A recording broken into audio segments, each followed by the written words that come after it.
She booked the private jet. She paid in full. She arrived on time with her elderly mother beside her, expecting nothing more than a quiet flight home. But what happened next would spark a firestorm no one saw coming. Why was a black female CEO, one of the most powerful women in tech, removed from the very plane she chartered, who changed the passenger list, and why, and what happened 20 minutes later that shook an entire corporation to its core? This isn't just a story about discrimination. It's a story about silence and the moment one woman refused to stay silent any longer. It's about dignity, legacy, and the strength it takes to fight injustice without ever raising your voice. So, buckle in, because what began as a humiliating moment on a runway turned into a movement that couldn't be stopped. If this is the kind of story that moves you, inspires you, and makes you think, please like, share, and subscribe to the channel. Now, let's begin. The words sliced through the plush silence of the jet cabin like a blade. You people need to get off this aircraft right now. Leona Graves did not flinch. She simply stood there, still as stone, her hand holding the monogrammed leather handle of her mother's suitcase. Her gaze was calm but unyielding. Only a slight tightening at the corners of her eyes betrayed the ripple beneath her surface. Across from her, the flight attendant stood blocking the aisle with arms folded. His name tag read Gregory, and his tone carried no apology, only insistence. Behind him, the co-pilot leaned on the threshold to the cockpit, his face blank and unreadable. Outside the oval window, soft rain tapped the glass like nervous fingers. The tarmac at Skybaron Private Terminal shimmered under early morning light, a hushed world of silent jets and silent power. Evelyn Graves, 66 years old and immaculately dressed in navy wool and soft pearls, froze.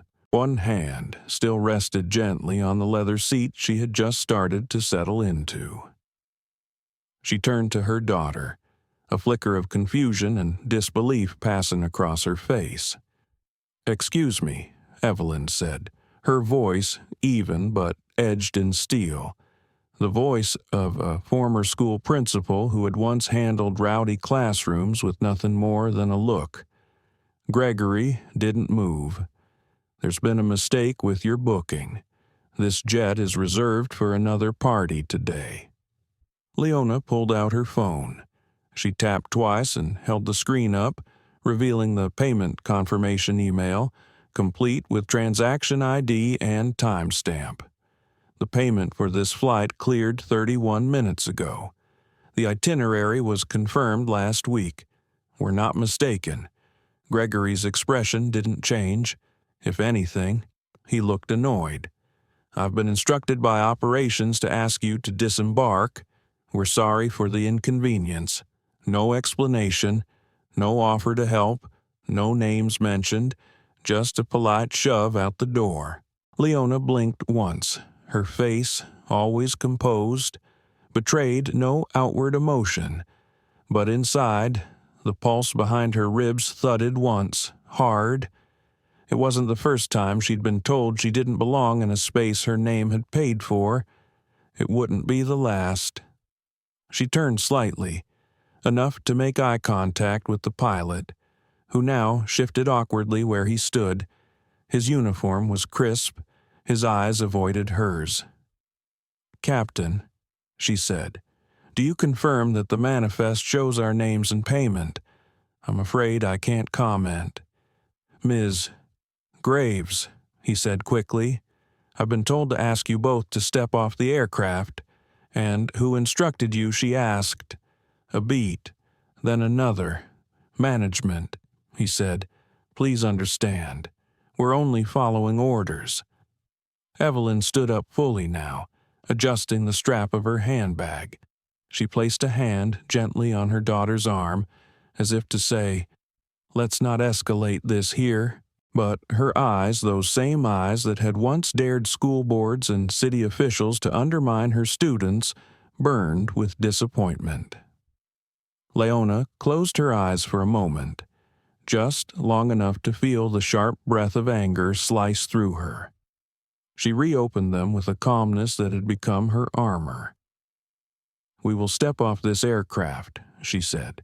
Gregory blinked, surprised at the ease of her concession.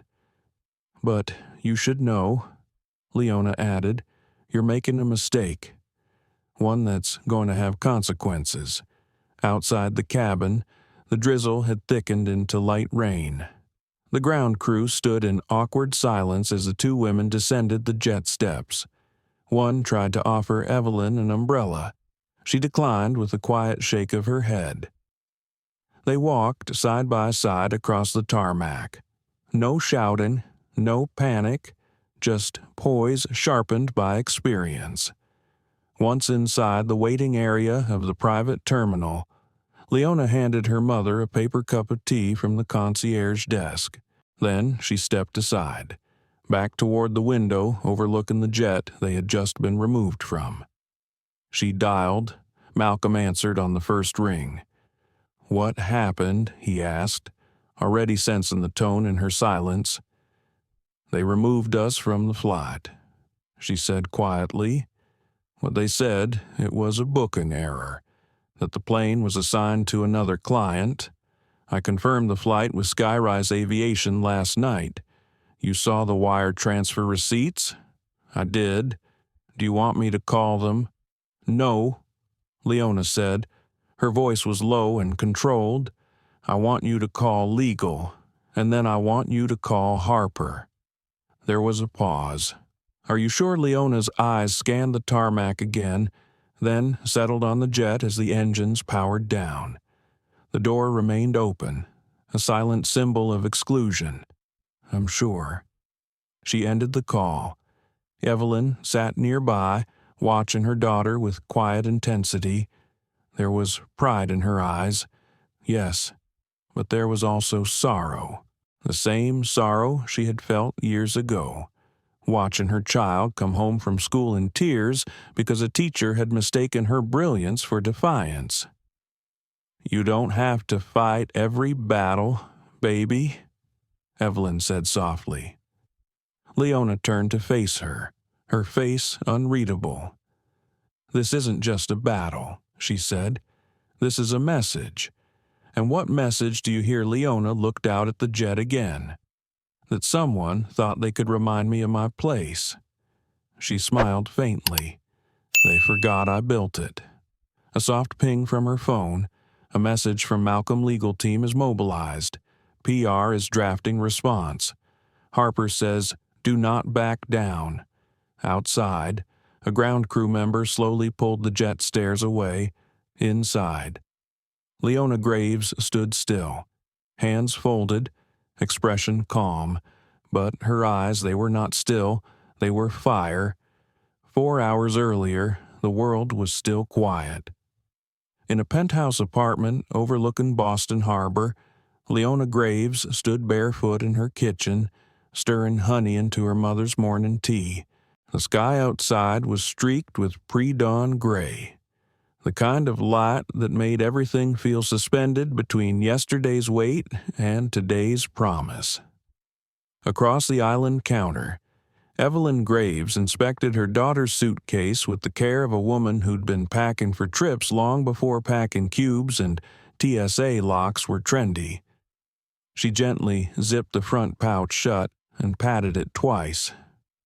"You forgot your power bank," she said without looking up. Leona smiled. "I haven't even gotten dressed yet." Evelyn raised one eyebrow. "That's exactly why I packed it now." Their rituals were quiet but practiced. There were no raised voices in this home, only gentle rhythms. The soft rustle of silk as Evelyn wrapped a printed scarf around her neck.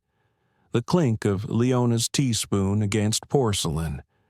The subtle hush of respect between two women who had long since stopped performing for the world, and had instead built one that made room for each other. Today was a gift. Leona had planned it for months. The flight to Rome, a week of museums, street cafes, the kind of dinners where the waiters sing and you don't look at the clock. Her mother hadn't taken a true vacation in almost 2 decades, even after retiring. Evelyn filled her days with local tutoring, mentoring young girls in underfunded schools, and keeping the kind of tight community schedule that felt more like service than leisure. Leona wanted to give her more than just gratitude. She wanted to give her something extravagant, something free, not a reward, a recognition. But this morning, despite the perfection of the plan, Leona couldn't shake the feeling crawling just under her skin, a quiet unease. She poured the tea, handed it to Evelyn, and hesitated before speaking.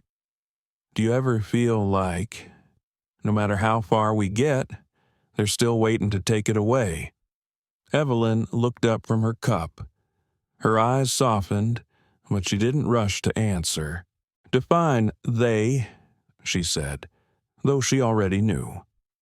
Leona leaned against the counter, arms crossed. People who smile to your face and pull strings behind your back. The ones who keep the doors half open just so they can say they tried. The ones who still say, "You're so articulate," like it's a compliment. A long pause stretched between them. Evelyn finally set her cup down. "Yes," she said, "I feel that. Still." She walked over to where her daughter stood and placed both hands on Leona's arms. "But that's not all I feel. I also feel proud. Proud of what you've done. Proud of the way you carry yourself. Proud that you walk into those rooms and don't shrink." Leona's throat tightened. I don't want this trip to be a target." Evelyn smiled gently. "Honey, if you're waiting for the world to approve your joy, you'll never unpack your suitcase." They both laughed then, quiet and warm, the kind of laugh that cracks through tension like sun splitting through storm clouds. By 6:15 a.m., the car was packed. The chauffeur, a kind-eyed woman named Janelle, greeted them with thermoses of hot cocoa and a Bluetooth playlist of soft jazz. Evelyn complimented her leather gloves. Leona tipped extra without needing to be asked. The ride to Sky Baron Private Terminal took 22 minutes. Outside the window, Boston was slowly waking up. Fishermen hauling crates onto docks, street lamps still blinking in the fog. The city looked like a painting dipped in early light. Leona looked over at her mother, who was softly humming along to a Nina Simone track. Her fingers tapped rhythmically against her travel coat. The sight made Leona's heart swell in a way that surprised her. She had fought so hard to get here, 15 years ago. Leona had been sleeping in a friend's spare room with only $700 in her account and a fragile prototype for a cybersecurity algorithm. Banks turned her down. Investors ghosted her after seeing her resume photo. Evelyn mortgaged their family home, the only real security she had, to give Leona her first $25,000 in startup capital. That wasn't just love. That was faith. Faith weaponized. Today was supposed to be the quiet return on that risk. Rome wasn't just a vacation. It was a full-circle moment. They had fought through the noise. Now they would bask in silence. When they pulled into the sleek driveway of the private terminal, a uniformed attendant opened the door with a warm smile. "Ms. Graves, we've been expecting you. Welcome to Skyrise Aviation." Leona stepped out first, her blazer sharp and gray, heels clicking confidently on the stone pavement. She reached back and helped Evelyn out of the car with a quiet, familiar motion.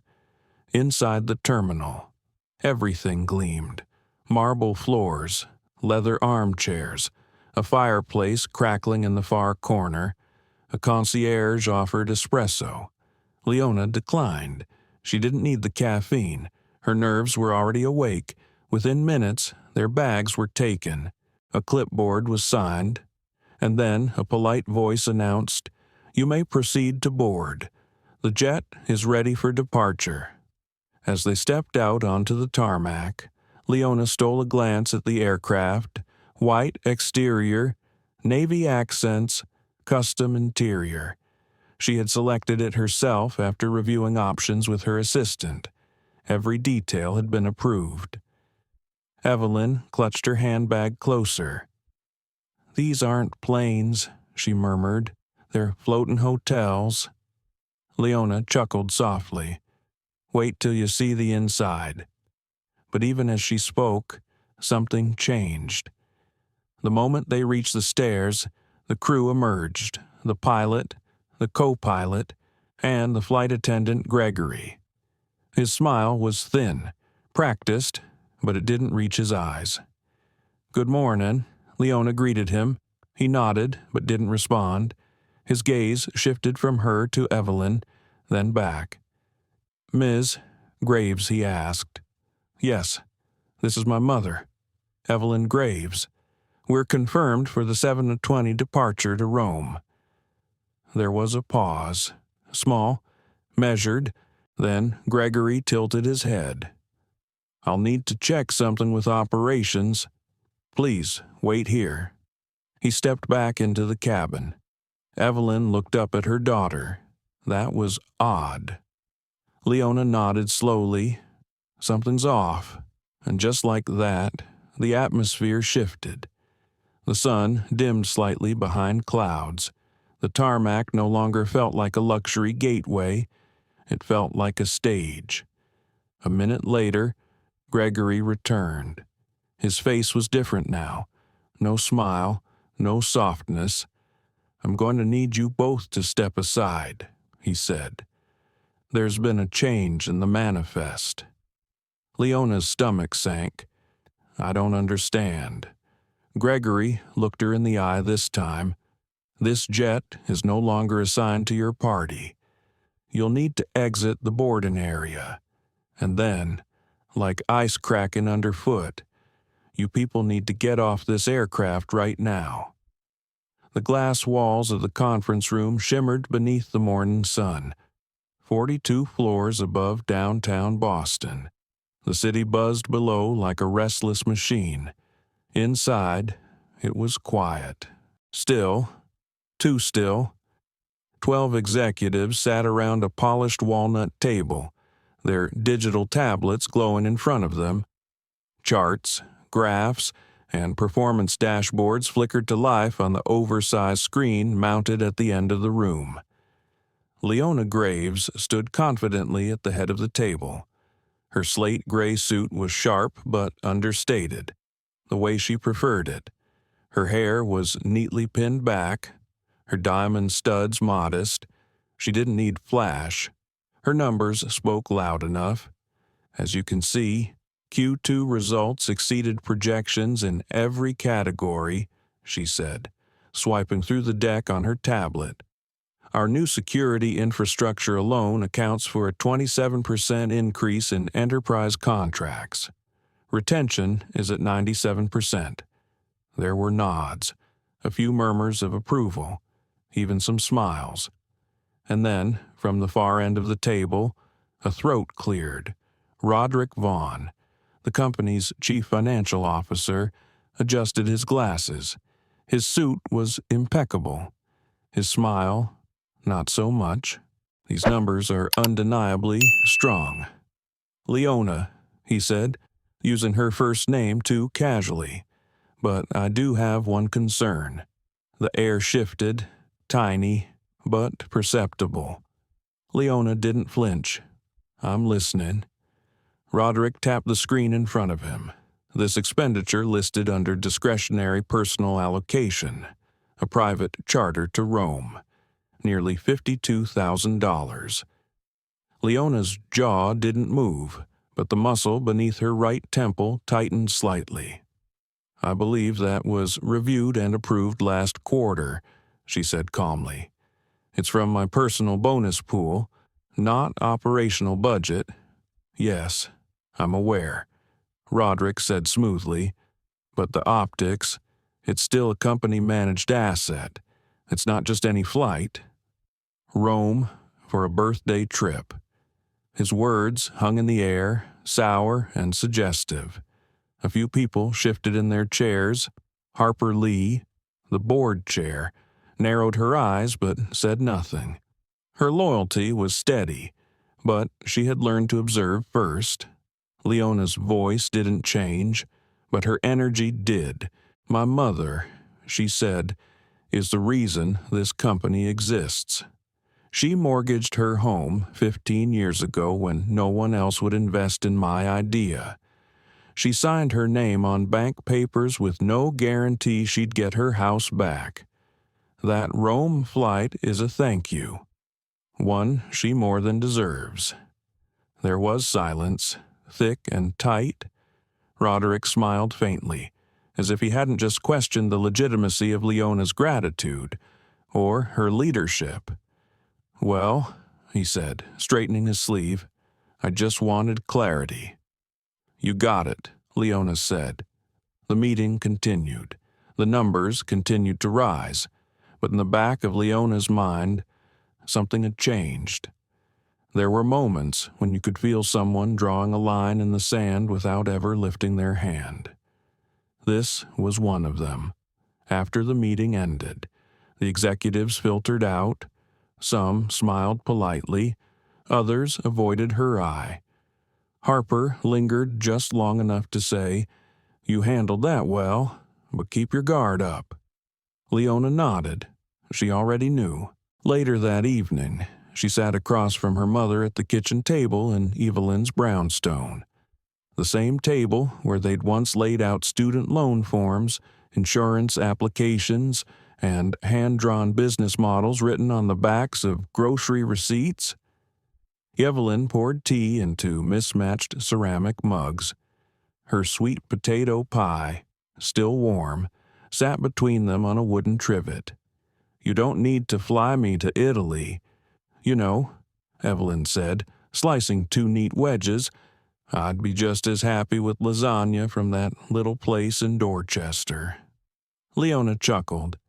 You said that last year and the year before, because it's true.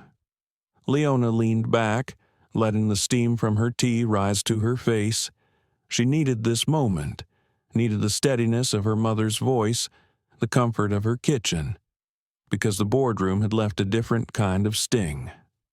I just wanted you to have something rare, she said. A week without schedules or caretaking or obligations. Just beauty. Just you being spoiled. Evelyn looked at her daughter for a long moment. Then she reached across the table and rested her hand over Leona's. I didn't raise you to spoil me, she said gently. I raised you to lead, and I see you doing it every day. Leona's throat tightened. She didn't tell her mother about Roderick's comment. She didn't need to. Evelyn had lived a lifetime of coded language, of justifications and raised eyebrows. She would have understood instantly. Instead, they sat in silence. The kind of silence that only exists between people who know everything about each other and still want to stay. That night, while Evelyn cleaned up, Leona stood on the back porch, staring at the stars. The city hummed around her. She should have felt victorious. The company was thriving. Her leadership was secure, but she didn't feel safe. It wasn't fear, it was clarity, the kind that came from years of subtle attacks, dressed in polite words and corporate polish. Roderick's challenge wasn't about a jet, it was about control. There were people in that boardroom who had supported her rise until she rose too far, until she became unassailable, until the narrative shifted from, look how impressive she is, to, she's doing too much. She felt it in their silences, in the way they hesitated before saying her name. in the way their congratulations had grown quieter each quarter. It wasn't the numbers they feared. It was what she represented. She exhaled slowly, the cool air tightening her lungs. Let them be afraid, she thought. I didn't come this far to ask permission. The next morning, she arrived at the office early. As usual, Malcolm had already laid out her schedule, organized her briefings, and had her favorite black tea steeping by the time she stepped through the door. The charter company confirmed the Rome flight again. He said, "Departure at 7:20 a.m. from Sky Baron. You'll have 2 stewards, full meal service, and the pilot has flown you before." Leona nodded, skimming her emails. And the restaurant confirmed. Front table view of the Coliseum, just like you asked. Also, a flower arrangement will be delivered to the suite at check-in. Leona smiled slightly. She's going to cry. She should. You're basically giving her the Roman holiday of a lifetime. She leaned back in her chair and let herself breathe for a moment. Then her phone rang. Unknown number.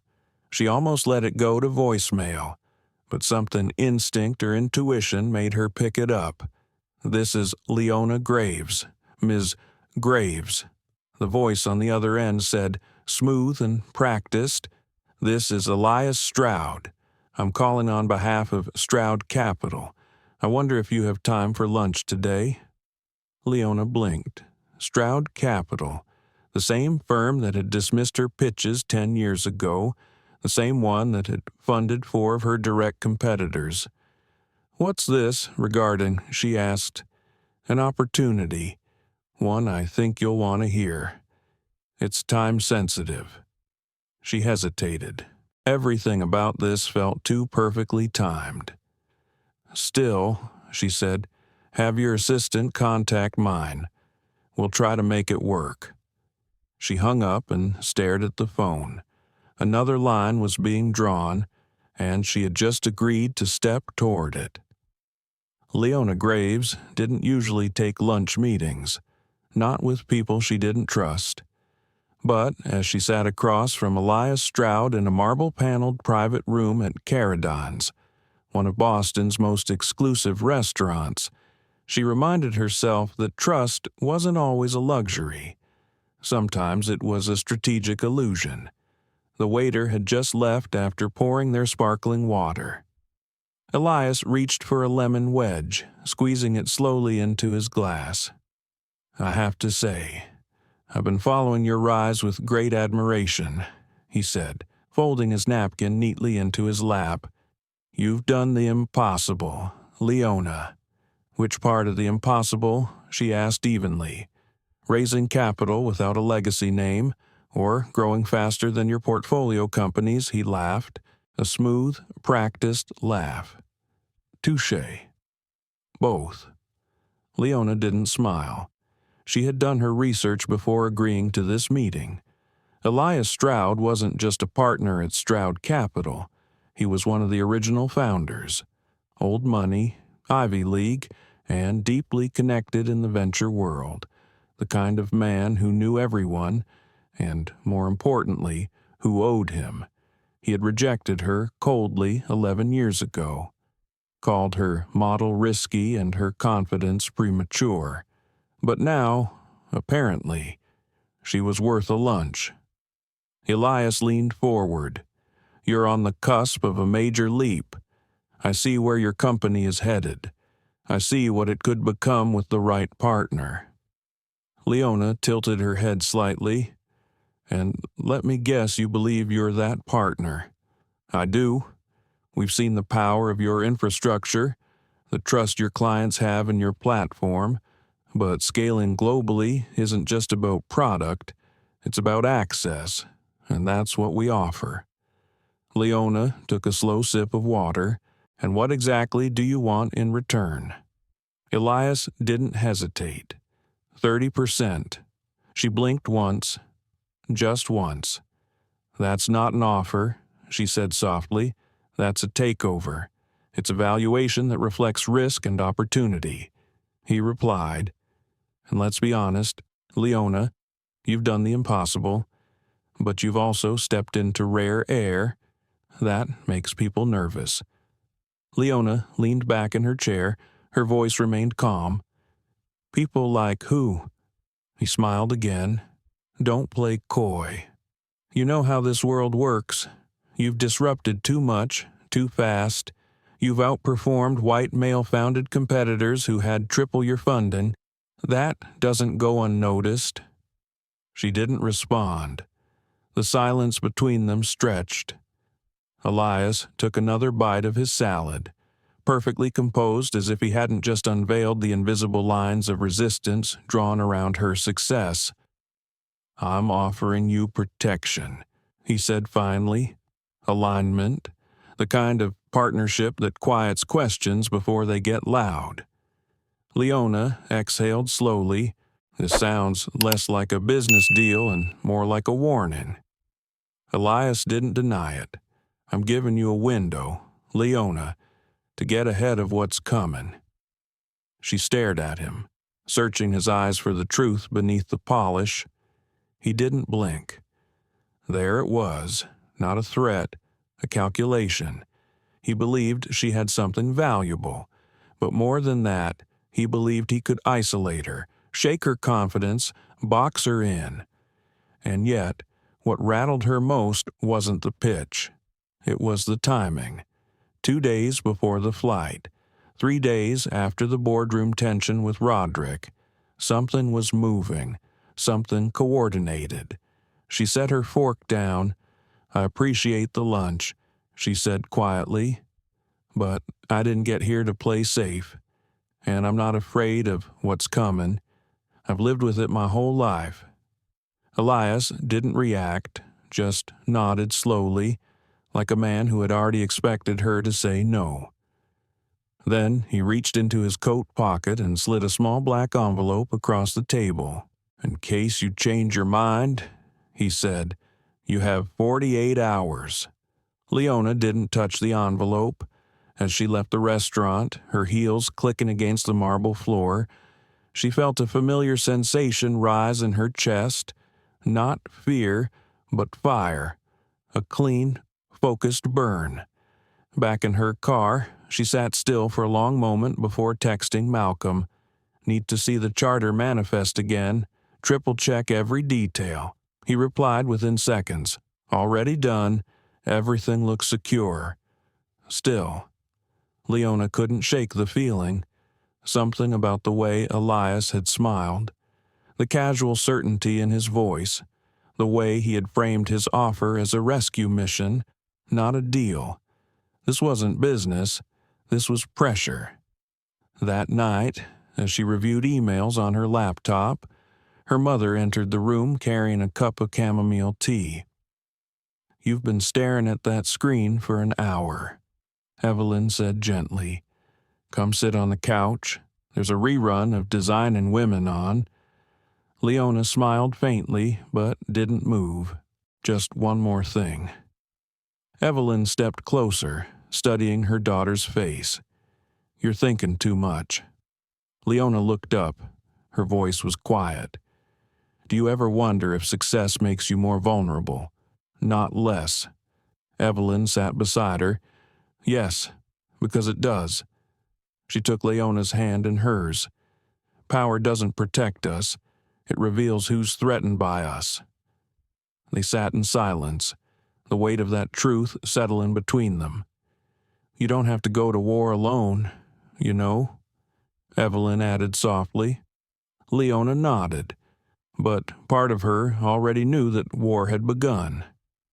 The next morning, Malcolm entered her office holding a thin brown folder. "I thought you'd want to see this," he said. Inside were internal reports, procurement logs, requisition forms from Skyrise Aviation. At first glance, nothing stood out. Then, on the last page, she saw it. A timestamp edit to the jet assignment, an internal note flight reassigned to Client Vaughn per request. She stared at the page, Then back at Malcolm. Who accessed this file? Only operations at Skyrise, and one flagged login from our end. Leona felt her chest tighten. Who? Malcolm hesitated. Sienna Carver. Yesterday, 10 minutes after your board presentation ended. Sienna, head of marketing, loyal to Roderick, publicly supportive, privately silent. It wasn't a leak, it was a setup. The Rome flight had been hijacked before they even reached the tarmac. She stood up slowly, the folder still in her hands. This wasn't about a vacation. This was about sending a message, and they thought she wouldn't fight back. The office felt colder than usual, or maybe it was just Leona's breath catching in her chest every time she looked at the folder on her desk. Sienna Carver. She hadn't wanted to believe it. There had been a time when Sienna felt like an ally, when the late nights in the marketing war room were filled with shared Thai food and laughter. Back when the company still occupied one floor instead of 4, Sienna had been bright, sharp, full of ideas and fight, but things had changed. The deeper Leona's success reached into elite spaces, the more Sienna had begun to withdraw, not with hostility, with silence. The kind of absence that makes you wonder if someone has already made up their mind. Leona stood at the tall windows in her office, staring out at the Boston skyline. The folder rested open behind her, the evidence too clear, a system access log, a time-stamped export, the jet's reassignment showing up exactly 10 minutes after Leona's boardroom defense. There was no question who had done it, only why. Malcolm stood quietly near the door. "She's in the lounge," he said. Leona nodded. When she entered, Sienna looked up from her phone. She smiled as if nothing were out of place. "You need something?" Leona didn't answer right away. She crossed the room slowly, deliberately, and sat down across from her. The lounge was empty, except for the low hum of the espresso machine behind the bar. "Sienna," she said gently, "how long have you been working with Roderick?" The smile faded, but not entirely. "What's that supposed to mean?" "You accessed the Skyrise system from your terminal. You rerouted the jet, not Skyrise, not operations. You—" Sienna's expression shifted. "Barely. I didn't reroute anything. I just checked the itinerary. The timestamp says otherwise." Sienna looked away, then back. "I didn't think it would escalate like this." Leona let out a quiet breath. Her tone never rose. "Then what did you think it would do?" Sienna's jaw tensed. "I thought it would send a message, that you've gone too far, that maybe some humility wouldn't hurt." Leona's hands folded calmly in her lap. "Humility?" "Yes." Sienna snapped. "Do you even hear yourself anymore? You're everywhere. The press loves you. The board follows you. You walk around like you're untouchable." There it was. Not sabotage. Resentment. A wound masked as justice. Leona didn't flinch. "I walk around like someone who had to fight for every seat at every table," she said. "You think I did this to show off I did this to survive, to build something that couldn't be taken away from us." "You mean, from you?" Leona paused, and in that pause, she understood something deeper. Sienna hadn't just betrayed her. She had convinced herself it was noble. "I'm sorry you feel invisible," Leona said quietly, "but tearing me down won't make you seen." Sienna stood without answering and walked out. Leona remained seated. She didn't cry. She didn't break, but something shifted inside her. Not anger, resolve. That night, Evelyn made soup. Leona sat at the kitchen table, staring into the steam curling from her bowl. her mind still running through every angle. She had barely touched the bread Evelyn placed beside it. Her mother watched her from the stove, sensing the weight in her daughter's silence. "You ever feel like you're fighting shadows?" Leona asked softly. Evelyn stirred the pot gently. "All the time." Leona finally looked up. "Did you ever have someone you trusted turn on you? Not because you did anything wrong, but because you didn't fail when they expected you to?" Evelyn was quiet for a moment. Then she turned off the burner and sat across from her daughter. "Yes," she said. "Once.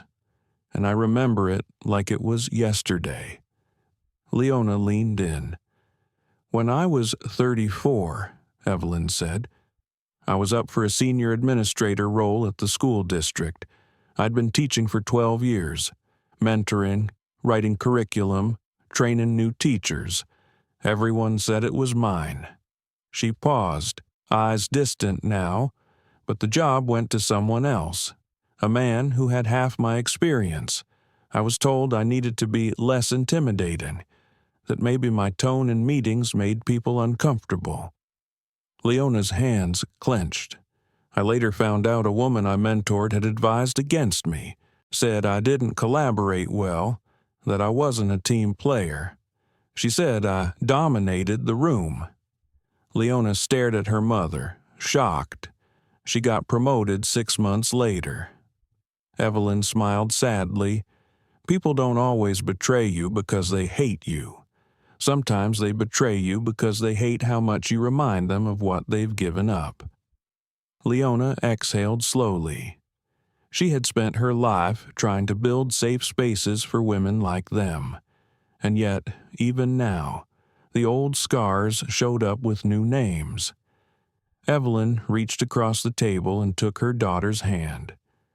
"Don't let them shrink you," she said softly, "not even for a second." That night, Leona couldn't sleep. She sat in bed with her laptop, eyes scanning every document related to the Rome flight, every email Sienna had ever sent about internal travel approvals. Each sentence felt laced with new meaning now. At 2:07 a.m., she opened a blank note and began typing a contingency plan, backup pilots, alternate security clearance, internal audit triggers, a digital trail to follow. She wasn't paranoid. She was prepared. The next morning, she arrived at the office early. Malcolm was already there, as usual. "We have a problem," he said, closing the door behind him. Leona raised an eyebrow. "Another one?" Malcolm hesitated. "I was contacted anonymously this morning. Someone from within Stroud Capital. Said you're being set up." Leona didn't speak, just waited. "They're planning to frame your Rome trip as misuse of company assets. They want to spin it as extravagant, unethical, self-serving, and they're leaking documents to media partners." Leona blinked once. "They want to force me out." "Yes," Malcolm said, "and if the public thinks you're flying private jets for pleasure with shareholder money, they might believe it." Leona stood in silence. Everything made sense now. The fake reassignment, the boarded flight, the call from Elias. They hadn't just tried to humiliate her. They were trying to bury her. The morning air was cool and crisp, the kind of morning that hinted at adventure, with just a trace of early sun breaking through the clouds. The private tarmac at Sky Baron Airport stretched wide and empty, save for one sleek jet positioned like a promise waiting to be fulfilled. Leona Graves stepped out of the black sedan first, dressed in a long navy trench coat with gold buttons and a silk scarf knotted at her throat. Her heels clicked softly against the asphalt. She turned and offered a hand to her mother. Evelyn Graves emerged in quiet elegance, a cashmere shawl wrapped around her shoulders, pearl earrings, and soft brown leather gloves. Her smile was calm but full, the way someone smiles when they think the world is finally showing them kindness. They stood there for a moment, side by side, gazing up at the aircraft. The engines purred and idle. The pilot stood at the top of the stairs in a crisp uniform, clipboard in hand. "You really did this," Evelyn said softly. "A private jet? To Rome?" "You deserve it," Leona replied. "This isn't just a vacation. It's a celebration." They moved toward the staircase. A crew member at the bottom offered a polite nod and opened the gate. But before Leona could place her foot on the first step, a voice called out from behind. "Excuse me, ma'am, I'm going to have to ask you to stop." Leona turned. A man in a Sky Baron security vest approached, eyes focused, walkie clipped to his shoulder. Behind him, another man followed with a clipboard. Leona straightened. "Is something wrong?" The first guard hesitated. "I'm afraid this aircraft has been reassigned." Evelyn looked from the men to her daughter, confusion growing. "What are you talking about?" Leona asked. "This flight was chartered under my name, confirmed 3 times. My legal team handled it directly. The second man, the one with the clipboard, stepped forward. "I'm sorry, Miss Graves, but according to this order, this flight has been allocated to another party. A Mr. Vaughn." Leona's stomach dropped. A strange hollowness filled her chest, as if the air had been yanked out. "Roderick Vaughn. Of course. There must be a mistake," she said, trying to keep her voice steady. "I want to speak to the station manager." "Now, I'm the duty supervisor on site," the second man said. "I understand your frustration, but I've been given orders. Your name isn't on the manifest anymore." Leona turned to the pilot at the top of the stairs. "Captain, you've flown for me before. You know who I am. Tell them the pilot, a tall man in his 50s, looked down at her with an expression that made her blood run cold. Blank, detached. I'm sorry, Miss Graves, I'm not authorized to speak on the matter." He turned and disappeared into the cabin. Evelyn stepped closer to her daughter, her hand trembling slightly as it touched Leona's elbow. "They can't do this," she whispered. "This isn't a public gate. You paid for this." Leona swallowed hard, her jaw clenched, her hands and fists at her side. A few airport personnel in neon vests nearby had stopped to watch.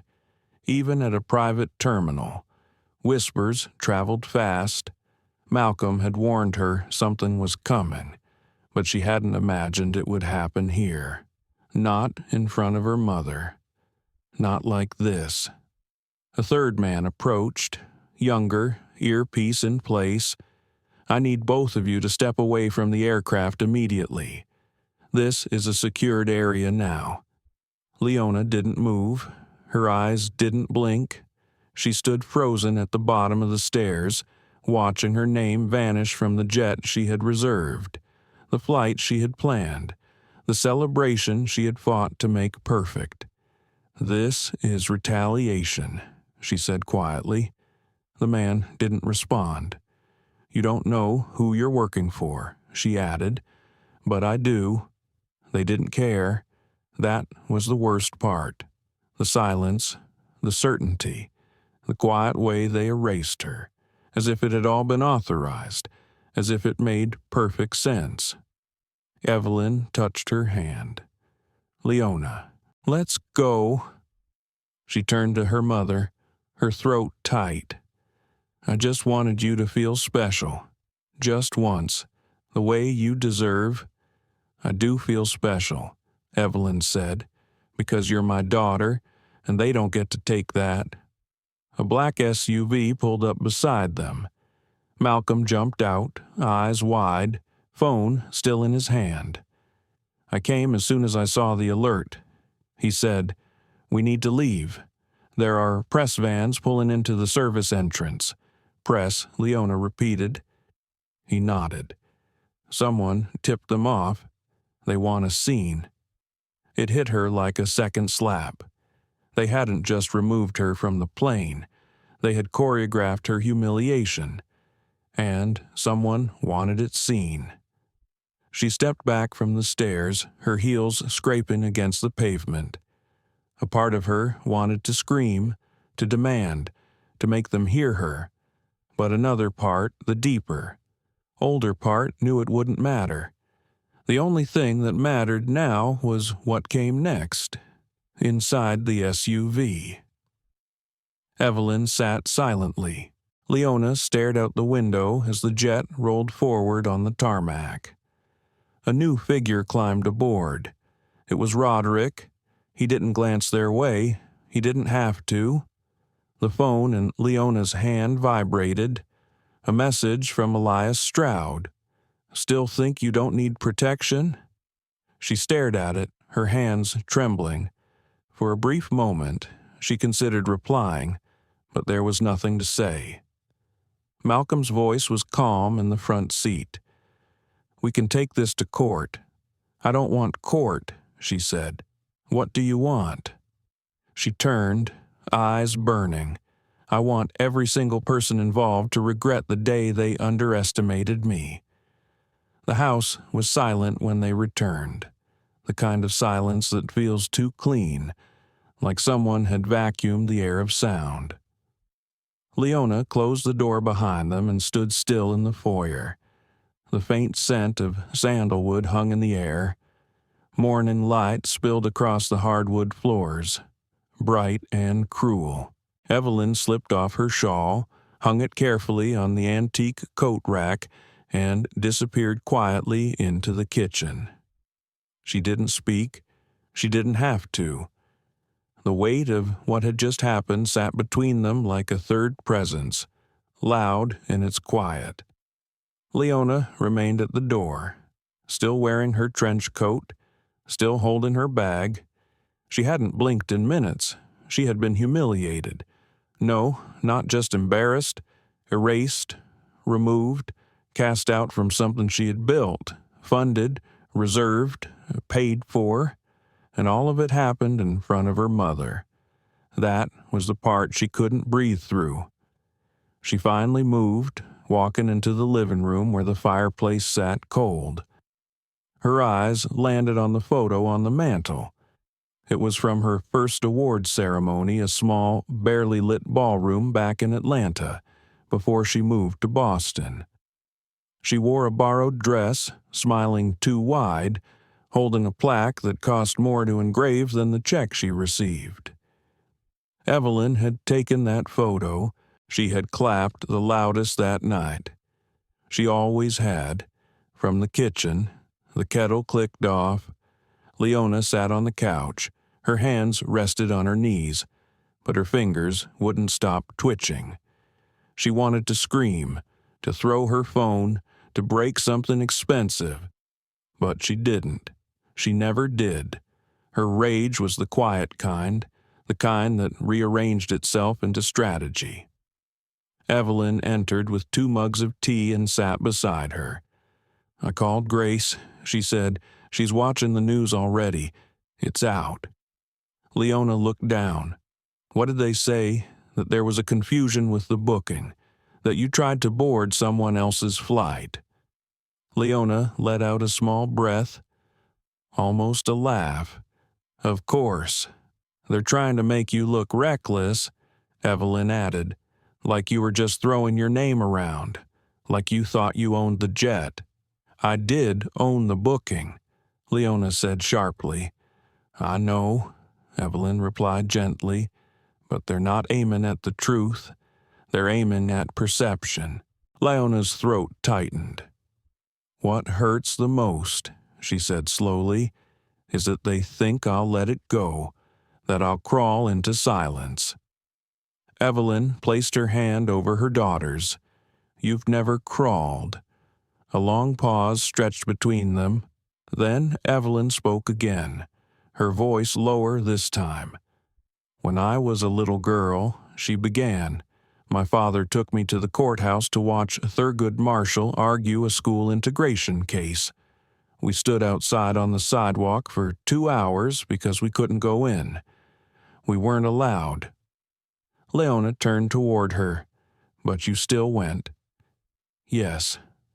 Evelyn nodded, because just standing there was a kind of resistance. We stood where they didn't want us. We stayed until they had to acknowledge we were watching. She took a sip of tea. "You're doing the same thing now. You've built something they can't unsee. And now they're panicking." Leona blinked back the heat in her eyes. "I don't want to fight dirty. I want to fight smart.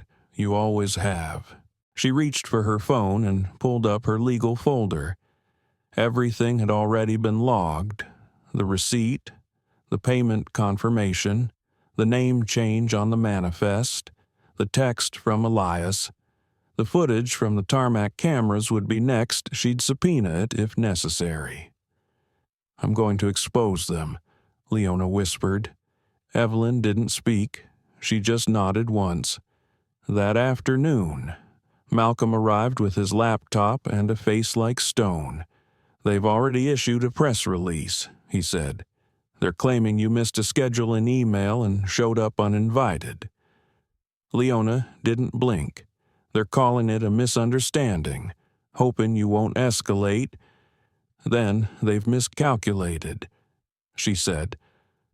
Malcolm opened a second file, "and Elias has started floating rumors that your behavior on the tarmac was erratic, that you berated airline staff in front of other clients." Leona stood slowly, spine straight. "He wants me emotional, reactive, unraveled." "Exactly." She smiled without joy. "Then we'll give him the opposite." That night, Leona began writing. Not a social media post, not a legal draft, something deeper, a statement, a letter to the public, a quiet retelling of what happened not from anger, but from clarity. She chose her words like a scalpel, sharp, clean, undeniable. She told the truth, how the jet was booked weeks in advance, how the names were changed without notice, how she and her mother were removed, how no explanation was given, and how this wasn't just about a flight, it was about erasure, dignity, legacy. She ended the letter with one sentence: "I've spent my entire life earning a seat, and every time I sit down, someone tries to move the chair." When Evelyn read it, she closed her eyes and exhaled. Send it. By morning, the letter had gone viral. It wasn't loud, it wasn't flashy, but it hit like a truth people had been waiting to hear. Thousands of comments flooded in from women who had been silenced in boardrooms, from black professionals who had been second-guessed in first class, from mothers who had watched their daughters shrink themselves to make others comfortable. Malcolm called 3 hours later. "The board's in chaos," he said, "and Harper wants to see you tonight." Leona smiled quietly. "Good. Let them feel what it's like to be seen." The boardroom of Graves Tech was designed to impress: sleek walnut walls, brushed brass accents, and a panoramic view of the Boston skyline that stretched into the harbor.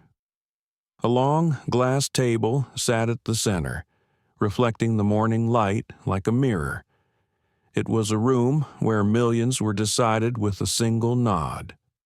But this morning, it felt colder than usual, still anticipatory. Leona Graves entered with the poise of someone who had nothing left to prove, only something to reclaim.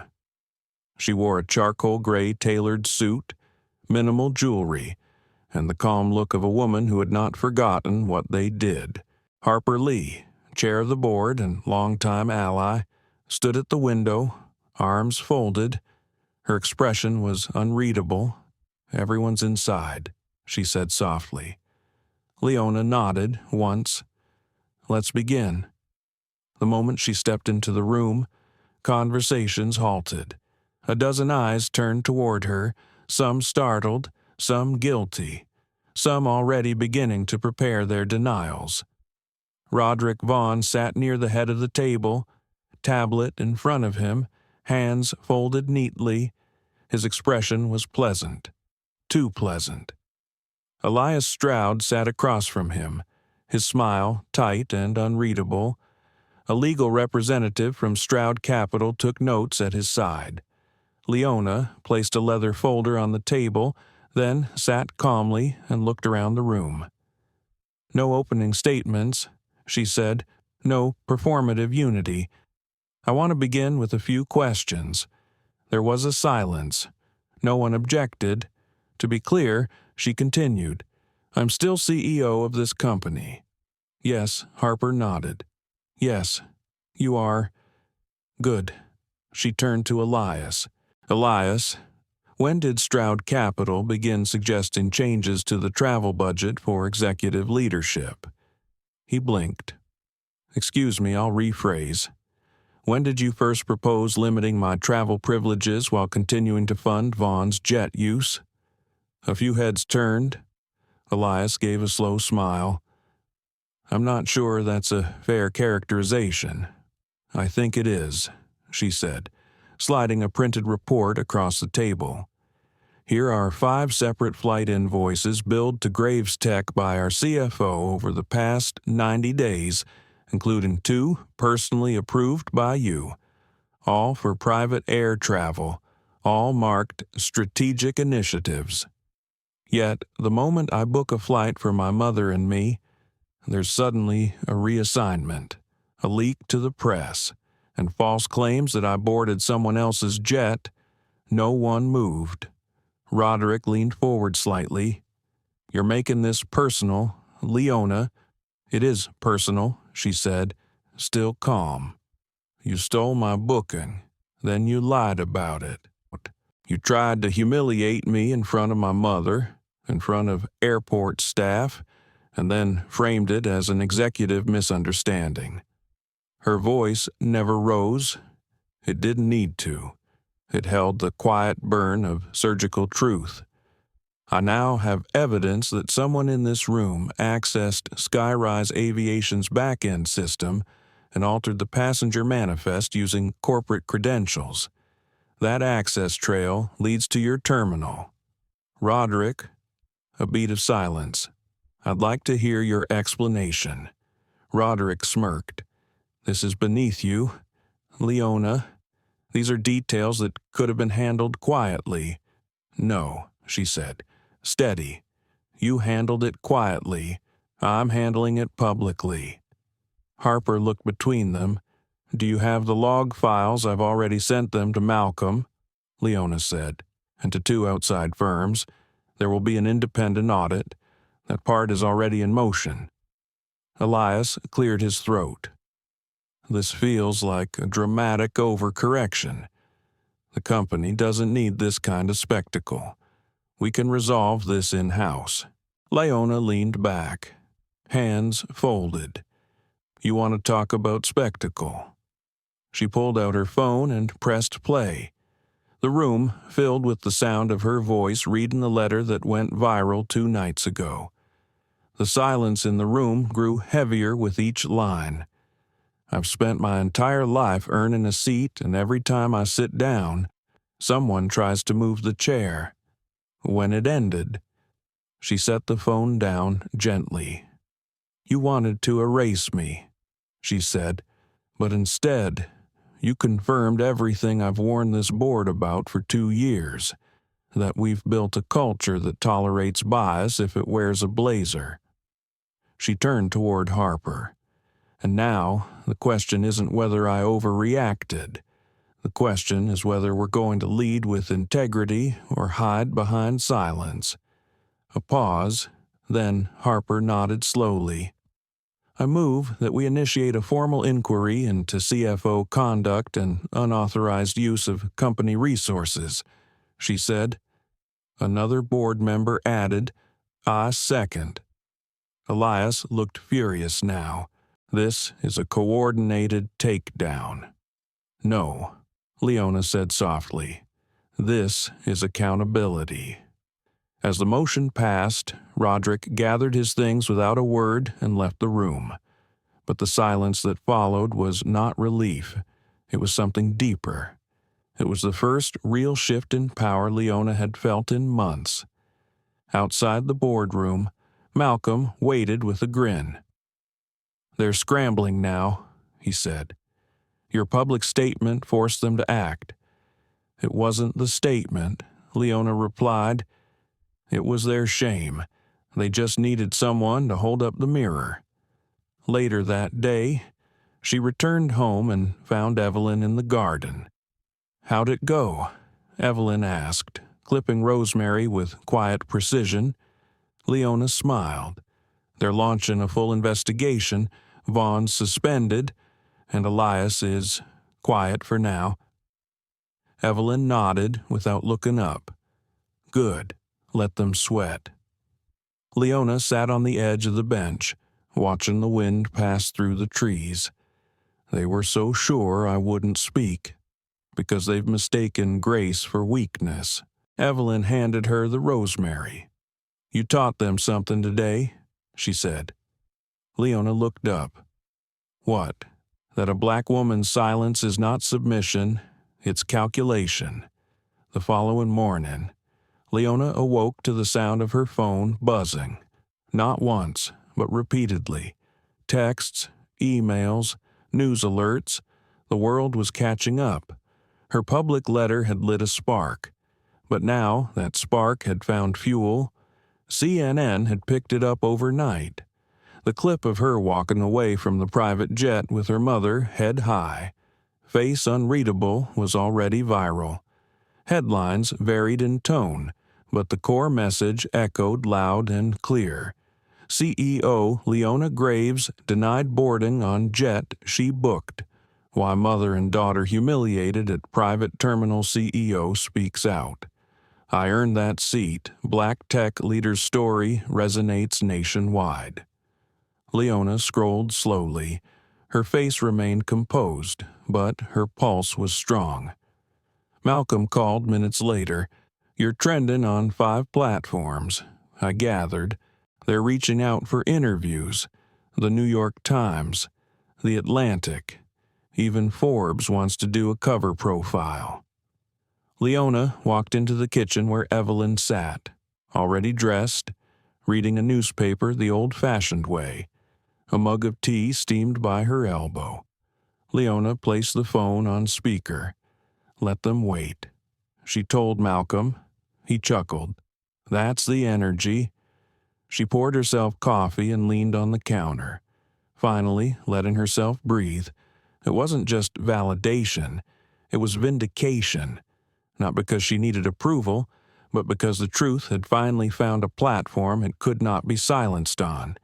But even in victory, Leona knew to be cautious.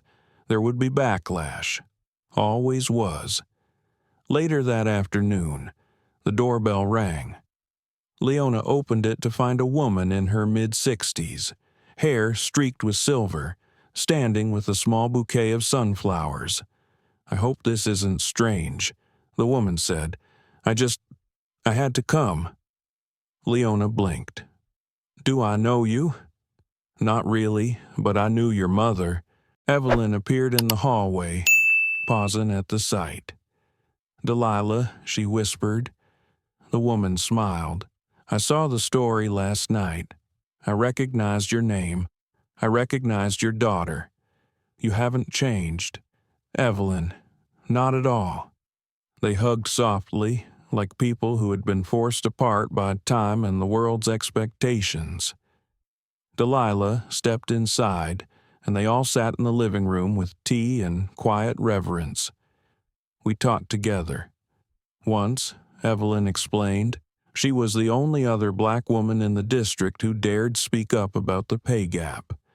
I got fired for it," Delilah added, but Evelyn stayed. She fought from the inside. Leona sat forward. "You two knew what it meant to resist before there were hashtags and articles." Delilah nodded. "And now you're doing it at the top. They underestimated you because they still think power wears one face." Evelyn smiled softly. "The face is changing." After Delilah left, Leona sat on the porch steps alone. The sun was beginning to set, casting amber streaks across the pavement. Her mind was full. So many people had reached out, women who'd been silenced, men who regretted not speaking up, young professionals who saw themselves in her. She had become a symbol, but symbols were fragile if not backed by substance. That evening, she opened her laptop and began drafting something deeper, a long-term initiative. She called it the Legacy Equity Initiative. The goal was simple: to audit executive travel policies across the top 100 companies in tech, to track discriminatory discrepancies, to highlight who had access and who didn't and why. Not just a speech, a movement. Malcolm called during her outline. "You sure you want to go this public? I'm past caring," she said. "This isn't about me anymore." The next morning, the Washington Post published an op-ed titled "What We Owe Women, Like Leona Graves." It was written by a former federal transport official who revealed that this kind of rerouting had happened before quietly, discreetly, but never with consequences. She concluded with one line. This time, someone refused to go quietly. By noon, Graves Tech's stock had stabilized after an initial drop. Board members had begun sending cautious support emails. Donors pledged to the Legacy Equity Initiative. Stroud Capital, on the other hand, issued a vague no comment and quietly removed Elias from the front page of their website. Leona watched it all with quiet clarity. She wasn't done. Not yet. That afternoon, she received a voicemail. It was from someone she hadn't expected. "Ms. Graves, this is Captain Ira Wendell. I was the pilot on your reassigned jet. I owe you an apology and maybe more than that. I was told to keep quiet. I did. I'm not proud of it. But I saw what happened. And I'm willing to testify, if it ever comes to that." Leona listened to the message 3 times before saving it. She turned to Evelyn, who stood watering her plants. "Mom, remember how you said resistance comes in many forms?" Evelyn glanced up. "Of course," Leona smiled. "Looks like the pilot finally found his—" That evening, Leona called Harper. "I want full transparency," she said. "Internal reviews, public updates. I want this company to become the standard, not just the story." Harper's voice was steady. "You have the board's backing. You always should have." When Leona hung up, she sat in silence for a moment. Her fingers traced the rim of her teacup. The world had watched her be humiliated. Then it watched her rise, and now it was watching what she'd do with that power. Leona sat in her home office as morning light poured in through the tall windows. Her desk was neat, except for a single sheet of paper in front of her, a formal notice from Stroud Capital's legal team, intent to initiate a board-level performance review. Evelyn walked in just as Leona was rereading the letter for the 3rd time. She carried a small plate with toast and fruit and set it down silently. "They're still trying," Evelyn said softly. Leona nodded. "It's their last play, a vote to question my leadership in light of recent distractions and reputational risk." Evelyn raised an eyebrow. "Distractions?" "They're trying to spin the narrative," Leona said, "turn my response to discrimination into a liability for the company." Evelyn's voice stayed even. "And do you feel threatened?" Leona met her mother's eyes. "No, I feel ready." She picked up her phone and called Malcolm. "They're going for the final push," she said without a greeting. "I just saw it." Malcolm replied. Elias and Roderick filed a request for a special session. They're trying to stage a no-confidence vote. If they succeed, you'll be forced into temporary suspension while an independent consultant takes over operations. Leona stood and walked to the window. "Let them gather. I want them all in one room. You sure I've been sure since the staircase?" she said quietly. Later that day, Leona entered the Graves Tech boardroom once again. This time, it was full. Not just executives, but legal advisors, PR representatives, and 2 members of the Shareholder Advisory Council. Roderick stood when she entered, smoothing his tie. Elias leaned back in his chair, arms folded, eyes sharp. Harper sat at the head of the table, her face unreadable. "Thank you all for coming on such short notice," Elias began. "We believe it's in the best interest of the company to discuss potential leadership restructuring. The past week has been turbulent." "Define turbulent," Leona said calmly as she took her seat. Roderick jumped in. "Media frenzy, stock volatility, uncontrolled narratives." Harper's voice cut in. "Stock volatility that corrected itself within 48 hours. Media attention that led to a 12% increase in engagement and brand awareness." Leona pulled a USB drive from her blazer pocket and slid it across the table. "This is the recording from the security office at Sky Baron Aviation. It shows the exact moment the flight manifest was changed. The operators logged in under Roderick Vaughn's credentials." Roderick paled slightly. "I already admitted to handling the manifest due to an internal scheduling issue," he replied, voice clipped. There was no malicious intent. "I'm not concerned with intent," Leona said. "I'm concerned with integrity." She turned to Elias. "Let me guess. Your motion for this review was filed just after my public statement crossed 5 million views." Elias didn't answer. Leona tapped the edge of the folder in front of her. "I've spent 20 years in this industry being told to wait, to temper, to bend, but I don't bend anymore. I don't owe silence to people who fear truth." She stood and looked around the table. "If your concern is the company's future, then hear this clearly. Our future isn't threatened by my voice. It's threatened by people in this room who thought I'd stay quiet." A silence followed, the kind that doesn't beg to be broken. Harper leaned forward. "I'm calling for a vote," she said, "to reject the motion for performance review. All in favor, hands went up.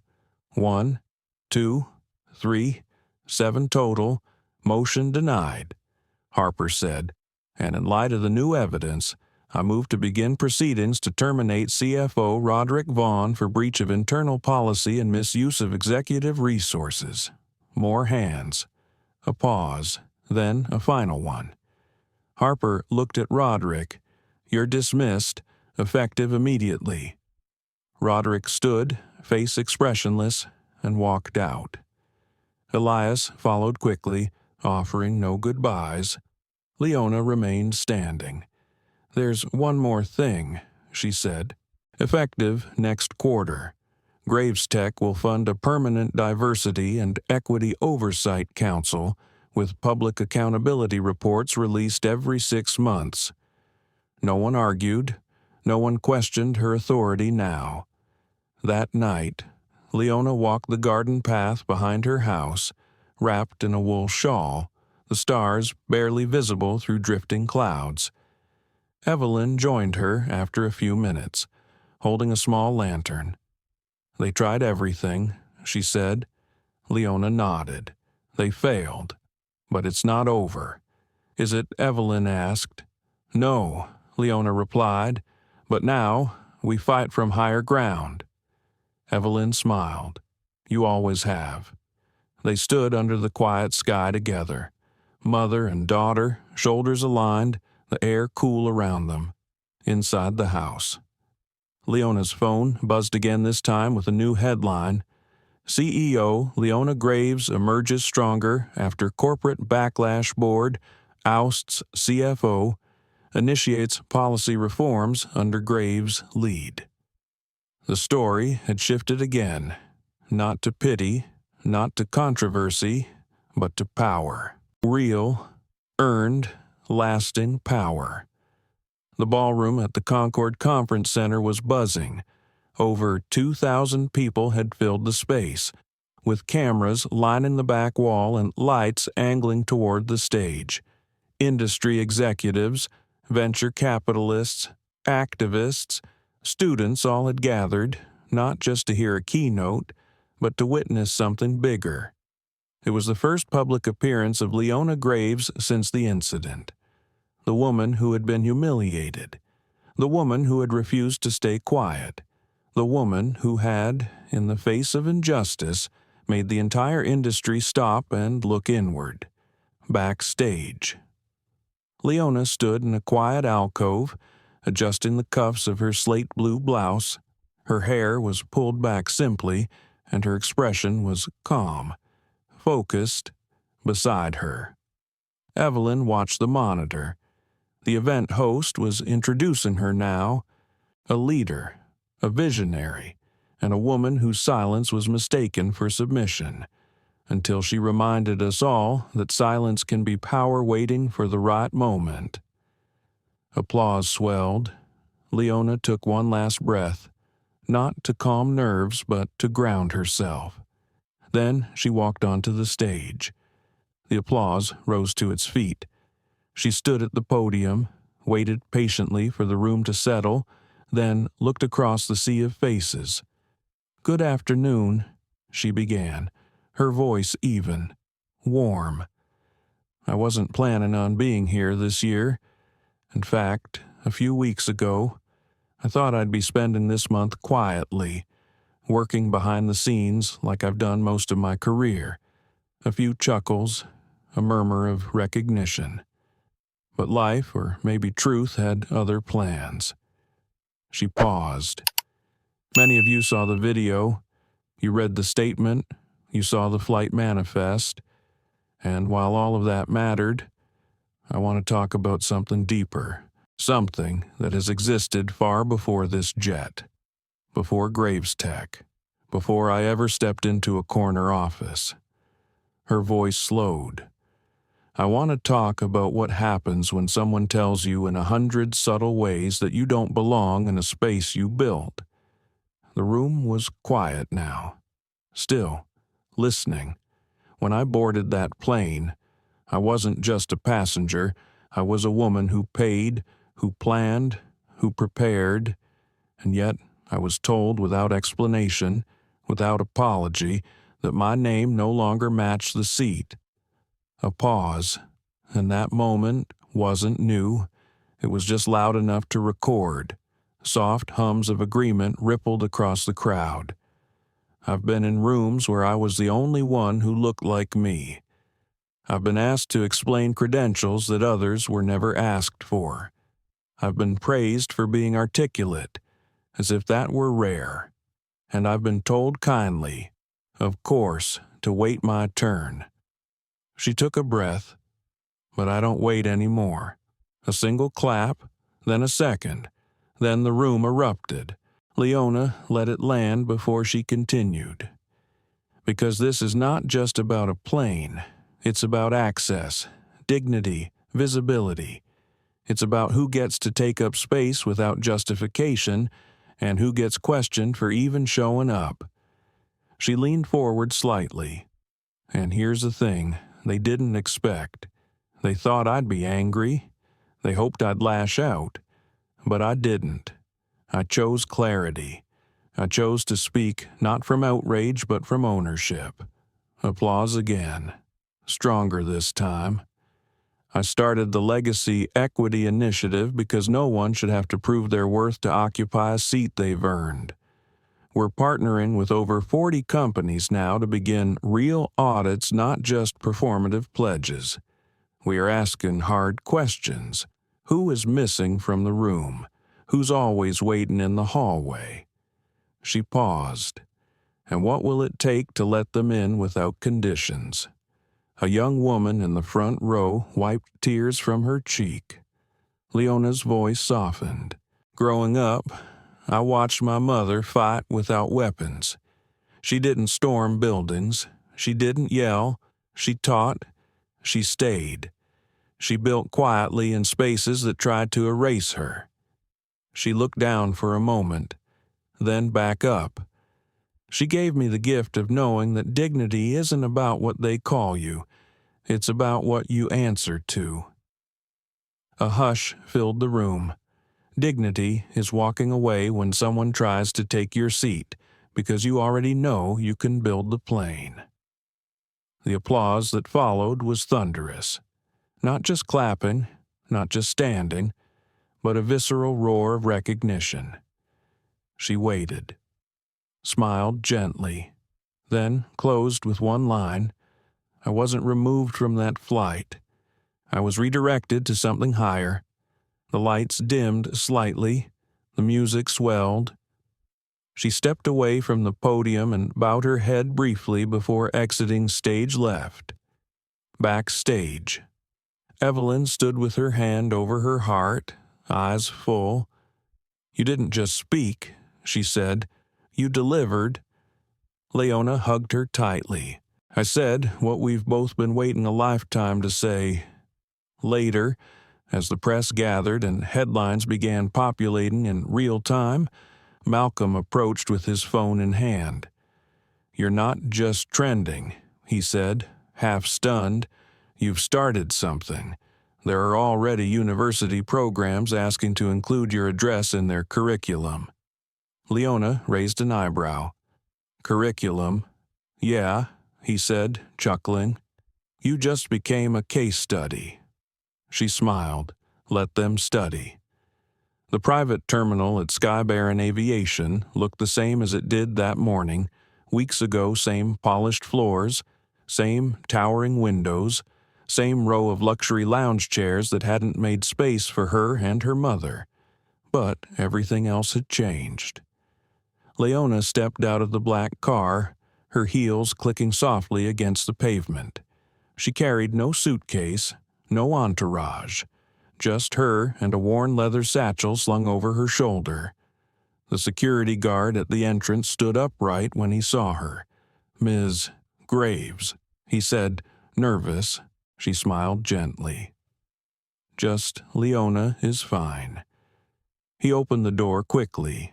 Inside, the staff behind the front desk stood when she approached.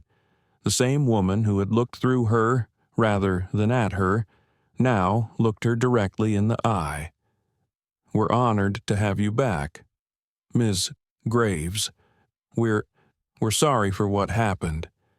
Leona nodded once. Thank you. Her voice was calm. Even, she had not come back for apologies. She had come back because the story needed to be closed in the same place it had been opened. She moved toward the main window and paused, gazing out onto the tarmac. There, waiting under the noon sun, was a sleek Falcon 8X jet with the Graves Tech insignia newly printed on its tail. Not a leased jet, not a shared service. The company had invested in its own. Her seat, her space could no longer be reassigned. Malcolm appeared beside her. Ready? He asked. She glanced at the folder in his hand. All set, every document signed. Graves Tech's new travel equity policy goes into effect at midnight.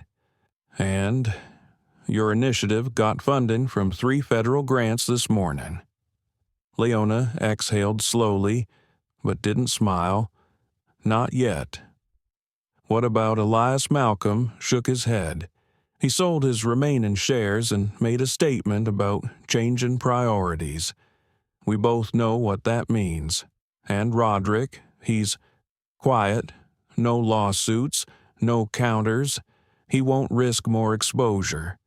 Word is he's leaving the country for a while." Leona nodded. "I don't hate them," she said softly. "I just see them clearly now." They stood in silence for a few seconds more. Then Leona turned. "I want to walk through it once more." She meant the terminal. The same path she and her mother had walked the day they were told to leave. Malcolm didn't follow. He just waited. Leona walked slowly down the hallway, past the conference suite where she'd once been offered water while her mother was left waiting, past the access gate where their names had been wiped from the screen, past the guard who had pretended not to see. Everything was the same. But this time, no one avoided her eyes. She passed through the glass doors and onto the tarmac. The steps to the jet lowered automatically, as if expecting her. She paused halfway up, turned around, and looked at the terminal one last time. Then she smiled, not for anyone watching, not for the press but for herself. Inside the jet, the cabin was quiet, bathed in soft light. The pilot emerged from the cockpit. "Captain Ira Wendell," he said, extending his hand. "Thank you for allowing me to fly you today. It's an honor." She took his hand, firm but warm. "Glad to see you again, Captain. I read your speech," he said. "I sent it to my daughters." Leona's voice softened. "That means everything." She sat by the window, letting her fingers glide over the seat stitching. The leather was soft, familiar, real. Evelyn wasn't with her today. She had insisted Leona take this flight alone. "You have to close this one on your own," she had said. "You earned it." As the engines began to hum, Malcolm boarded briefly to hand her one final item, a small envelope. "What's this?" "It came this morning," he said. "No return address. I thought you'd want to open it once you were airborne." She nodded and tucked it away. Then he stepped off. The cabin door sealed shut, and for the first time in weeks, Leona felt completely alone, not in isolation, but in clarity. The plane began to taxi. She closed her eyes. She remembered walking down the airport hallway that morning with her mother, trying not to cry. She remembered the shame, the burn of it, the way Evelyn had simply taken her hand and said, "You don't need their permission to fly." And now, here she was, flying. As the jet ascended, slicing through layers of cloud and into golden light, Leona pulled the envelope from her bag. Inside was a handwritten note. It read, "You turned their insult into an institution. You are the standard now. A mother who watched you rise." No signature, but she knew. Evelyn had sent it. Leona folded the note and held it to her chest for a moment, then leaned back and stared out the window. Below her, the world looked small, but her place in it had never felt bigger, and for the first time in a long time, Leona Graves felt weightless, not just from altitude, but from release. The fight had not been easy. It had been necessary. And now, with the wind beneath her and the future ahead, she no longer carried the burden of asking for space. She carried the right to define it. She didn't scream. She didn't demand. She didn't threaten. Leona Graves simply stood in her truth, and that truth was more powerful than any title, any gate, or any jet. She showed us what real leadership looks like, not just in boardrooms, but when no one is watching. She reminded us that discrimination isn't always loud. Sometimes it shows up in subtle denials, quiet exclusions, and closed doors. But it can be answered with courage, with clarity, and with grace. Her story wasn't just about a seat on a plane. It was about the right to exist fully, visibly, and unapologetically in every room, in every role. If this story moved you, if it made you feel seen, or made you reflect, please take a moment to like, share, and subscribe to our channel. Your support helps us bring more voices like Leona's to light, and stay tuned, because the next story we tell might just be the one that changes how you see everything. Thank you for watching. We'll see you in the next video.